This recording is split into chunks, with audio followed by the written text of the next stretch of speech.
Hello everyone, welcome to Law Tube. आइए देखते हैं section 415 of the companies act 2013, जिसमें हम पढ़ेंगे ट्रिब्यूनल और अपीलेट ट्रिब्यूनल के एक्टिंग प्रेसिडेंट एंड चेयरपर्सन के बारे में। ये सेक्शन कहता है कि यदि वैकेंसी हो जाती है ट्रिब्यूनल के प्रेसिडेंट के ऑफिस में या अपीलेट ट्रिब्यूनल के चेयरपर्सन के ऑफिस में, या तो डेथ की वजह से या रेजिग्नेशन की वजह से या फिर इसके अलावा किसी और रीज़न की वजह से, तो जो सीनियर मोस्ट मेंबर होगा ट्रिब्यूनल या अपीलेट ट्रिब्यूनल का, वो एक्ट करेगा एज अ प्रेसिडेंट या फिर चेयरपर्सन जब तक न्यू प्रेसिडेंट या चेयरपर्सन अपॉइंट नहीं हो जाता। मान लीजिए ट्रिब्यूनल के प्रेसिडेंट की डेथ हो जाती है, जिसकी वजह से उनका ऑफिस वैकेंट हो जाता है। अब जो ट्रिब्यूनल का सीनियर मोस्ट मेंबर होगा वो एज अ प्रेसिडेंट एक्ट करेगा जब तक एक न्यू प्रेसिडेंट अपॉइंट नहीं कर दिया जाता।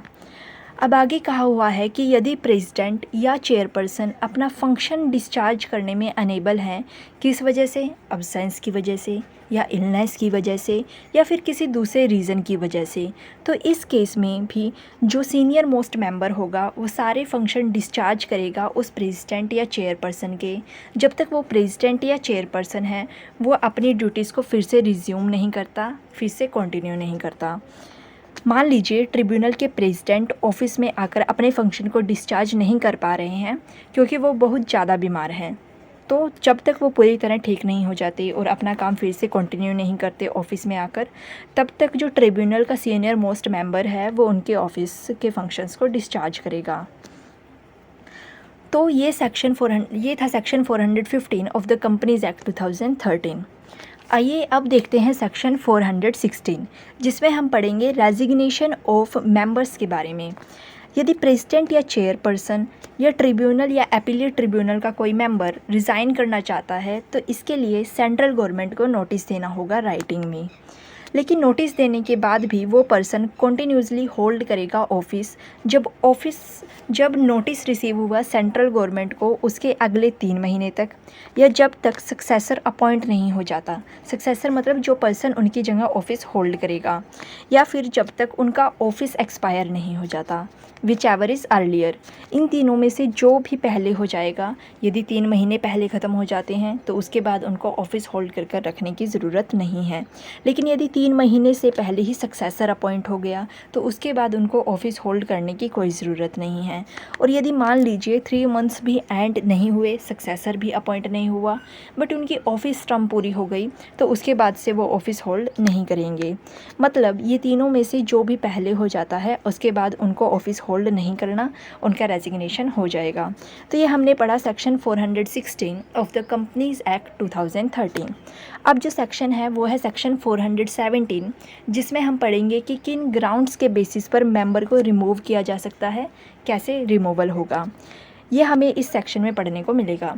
यदि प्रेसिडेंट, चेयरपर्सन या कोई मेंबर इंसॉल्वेंट हो जाता है तो इस ग्राउंड पर वो रिमूव हो सकते हैं, या वो ऐसे ऑफेंस के लिए कन्विक्टेड डिक्लेयर हो जाते हैं जिस ऑफेंस में मोरल टर्पिट्यूड इंक्लूड है। मोरल टर्पिट्यूड मतलब कुछ ऐसा काम कर देना जो मोरल स्टैंडर्ड्स के अगेंस्ट है, तो रिमूवल हो जाएगा, तो उनको रिमूव कर दिया जाएगा। उसके बाद यदि वो फिज़िकली या मेंटली इनकैपेबल हैं एक्ट करने के लिए एज अ प्रेसिडेंट, चेयरपर्सन या मेंबर, तो भी रिमूव हो जाएंगे।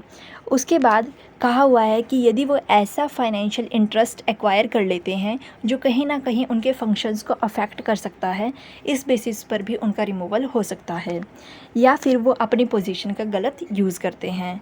तो ये सब ग्राउंड्स हैं जिनके बेसिस पर प्रेसिडेंट, चेयरपर्सन या मेंबर्स को रिमूव किया जा सकता है। अब इन ग्राउंड्स के बेसिस पर रिमूवल बिना अपॉर्चुनिटी ऑफ बीइंग हर्ड दिए नहीं किया जा सकता। अब आगे ये सेक्शन कहता है कि जिसे भी रिमूव करना है उसकी reference central government chief justice of India को देगी। उसके बाद जो चीफ जस्टिस ऑफ इंडिया होगा वो नॉमिनेट करेगा सुप्रीम कोर्ट के किसी जज को इंक्वायरी करने के लिए उस पर्सन के मिसबिहेवियर या इनकैपेसिटी को लेकर। यदि मिसबिहेवियर या इनकैपेसिटी प्रूव हो जाती है तो सेंट्रल गवर्नमेंट रिमूवल का ऑर्डर पास कर देगी। बट रिमूवल का ऑर्डर पास करने से पहले central government opportunity of being heard भी देगी और जो भी उसके अगेंस्ट चार्जेस हैं वो भी इन्फॉर्म करेगी। अब जब तक सेंट्रल गवर्नमेंट ऑर्डर पास नहीं कर देती तब तक के लिए सेंट्रल गवर्नमेंट सस्पेंड कर देगी उस पर्सन को ऑफिस से।